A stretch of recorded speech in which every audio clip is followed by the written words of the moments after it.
নমস্কার বন্ধুরা, আমাদের প্রিয় লেখিকা মৌহা বিশ্বাসের লেখা একটি কবিতা রিফ্রেশ আমি পাঠ করছি, অবশ্যই শুনবেন।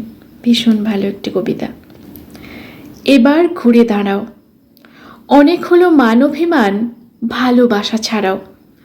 গ্যালারিতে রাখছ প্রীতে ফালতু স্মৃতির দায়। এসব আবেগ ছাড়াও কিন্তু দিব্যি থাকা যায়। ডিলিট করো দগদগে ঘা, রিফ্রেশে দাও চাপ। মনের মধ্যে জ্বলুক আগুন, বাড়তে থাকুক তাপ। সেই তাপেতে হাত সেঁকে নাও, চোখ মুছে নাও এবার। যাকে তাকে দরকার নেই ভালোবাসা দেবার। সবাই কি আর যোগ্য নাকি খাঁটি জিনিস পাবে? স্বভাব তাকে ডাক দিলে সে কচু বনেই যাবে। অসাধারণ লেখা। আপনাদের ভালো লাগলে শেয়ার করতে ভুলবেন না। ধন্যবাদ। আবার দেখা হবে পরের কবিতায়।